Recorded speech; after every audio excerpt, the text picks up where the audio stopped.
നഖങ്ങൾ പിഴുതും വാവലിച്ചു കീറിയും കരടിയെ അതിക്രൂരമായി കൊലപ്പെടുത്തി. ഛത്തീസ്ഗഡിലെ സുക്കുമ ജില്ലയിലാണ് സംഭവം നടന്നത്. കരടിയെ കെണിവെച്ച് വീഴ്ത്തി പിടികൂടി കാലുകൾ മരക്കമ്പുകളിൽ കമ്പി ഉപയോഗിച്ച് കെട്ടിയിട്ട ശേഷമായിരുന്നു ക്രൂരപീഡനം നടന്നത്. ആദ്യം മുഖമടിച്ചു തകർക്കുകയായിരുന്നു. ശേഷം ശരീരമാസകലം മർദ്ദനം. അവശനിലയിലായപ്പോൾ കരടിയുടെ നഖങ്ങൾ പിഴുതു.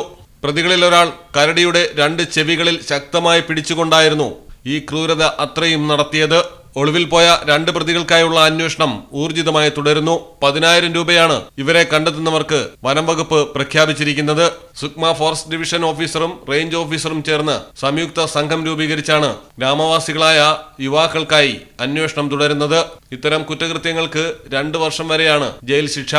News desk Malayalam television. സമ്മാനങ്ങൾ എന്നേക്കുമുള്ള ഓർമ്മക്കുറിപ്പാകണം. പ്രിയപ്പെട്ടവർക്ക് നൽകൂ ആരെയും മോഹിപ്പിക്കുന്ന സഫായുടെ ഡയമണ്ട് ആഭരണങ്ങൾ. സഫ ജ്വല്ലറി, പാരമ്പര്യം പൊന്നാക്കിയ